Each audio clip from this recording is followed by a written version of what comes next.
Okay, folks, so today I went out and had a golf experience just for me.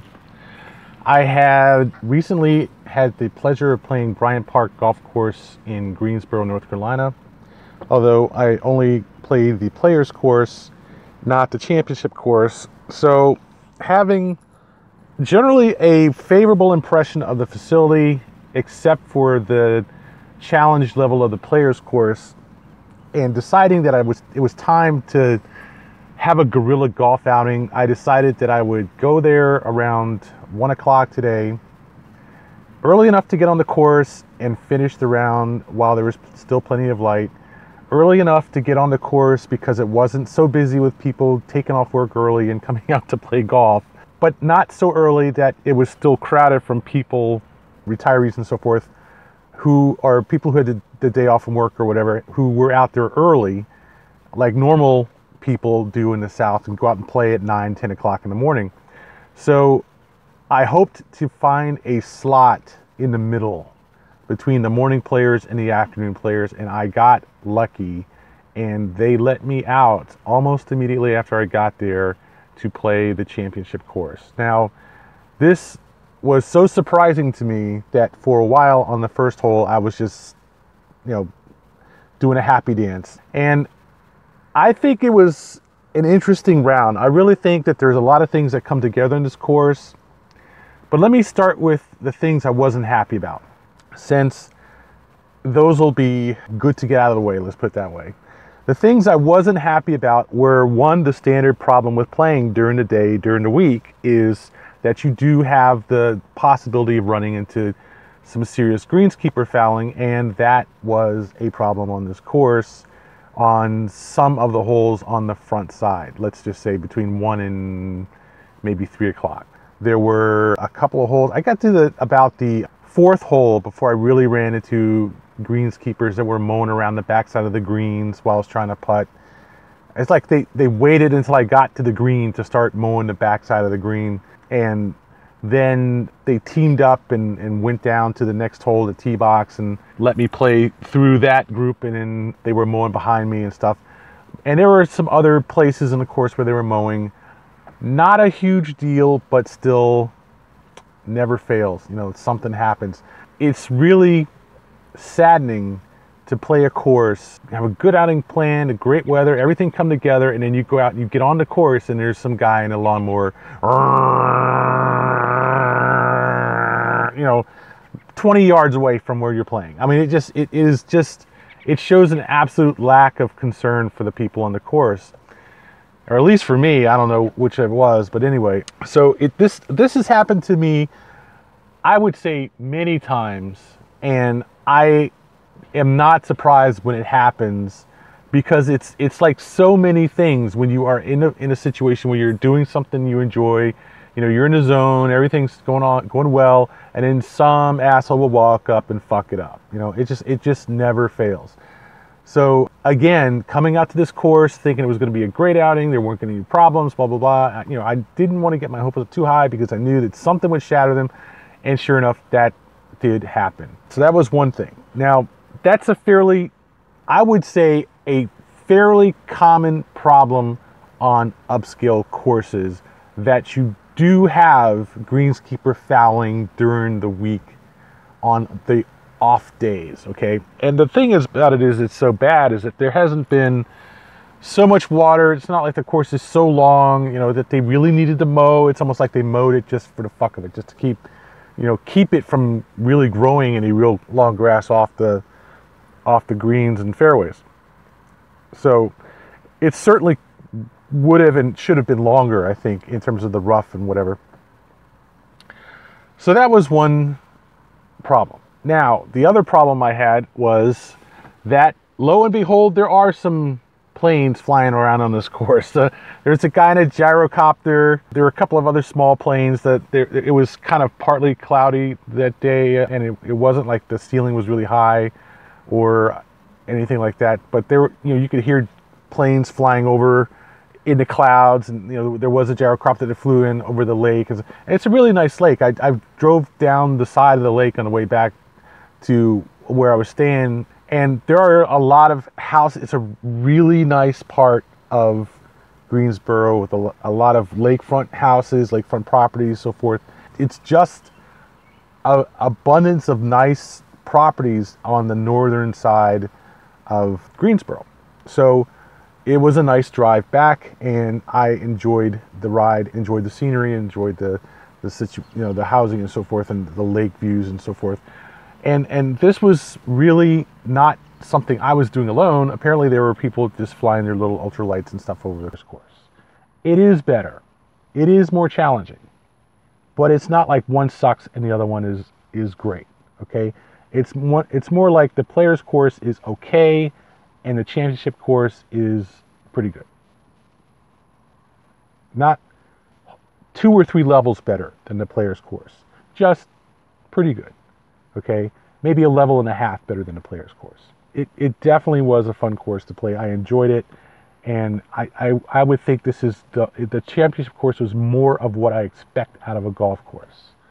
The player's course is what I would try to avoid in a golf course. Yes, it's serviceable, but I wouldn't want to play it.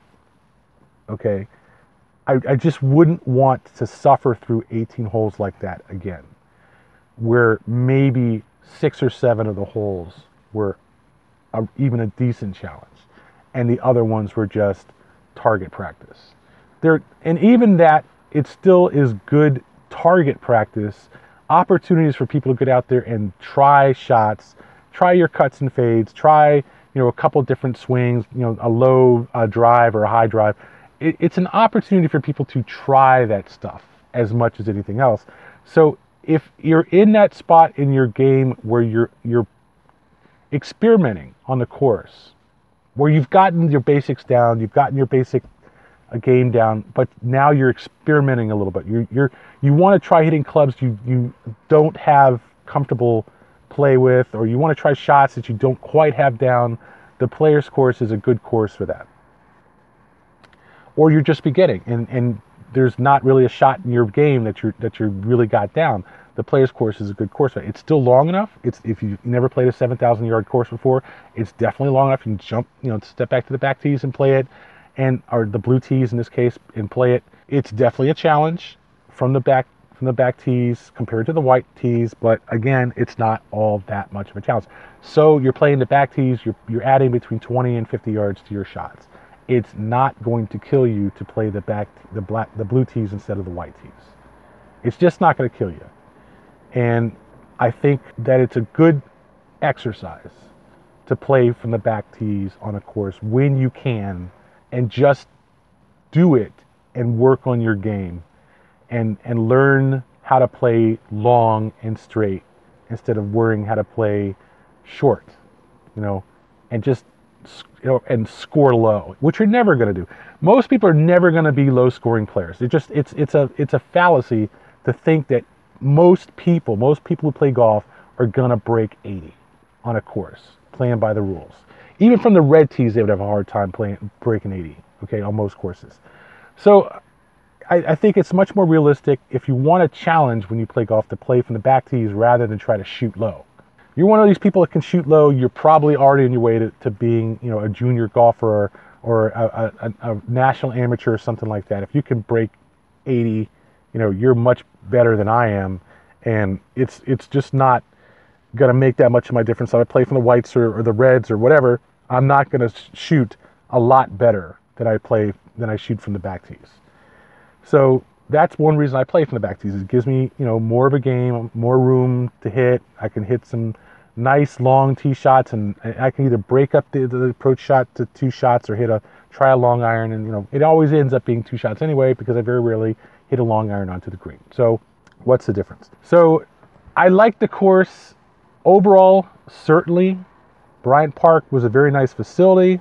I think that it comes with 2 very serviceable golf courses that are in good condition. The grass may not be outstanding. There's certainly some spots where the grass is chopped up or it hasn't grown fully and thickly. It's dry and you can see bare spots in some places. But overall, it's a good facility, and it's not even bad that the grass is low and the ground is hard, because that is a challenging surface condition to hit off of. It's extremely challenging to hit off short grass on hard ground. The ball, the club just wants to bounce up. It can be a real night. It forces you to hit really clean shots off the ground. And you will find that playing on lush fairways or in modest short rough is like a dream compared to playing off hard ground that has a thin layer of grass on top of it, or patchy grass on top of it. It's a very challenging thing to do. So it's not expensive either. I think I played this round, and it was $47 with a cart to play the championship course, and that was at like 1 o'clock during the week. And so it's a Monday through Thursday price versus a twilight price. It would have been a little bit cheaper. It might have been $37, or a Saturday Sunday might be $55 to play during normal hours. I can't complain about that kind of price for late April, May, not at all. For a course this good, a good value. Again, it's not a great course. Neither one of them is a great course, but they're both at least decent. The environment makes up for it, and you will see a fair amount of water on the championship course. So it's kind of like you should play both. One is a warm-up for the other. Let's put it that way. The full experience is to play both courses. If you're only going through and you only have time to play it once, you definitely want to get on the Champions course if you're any good.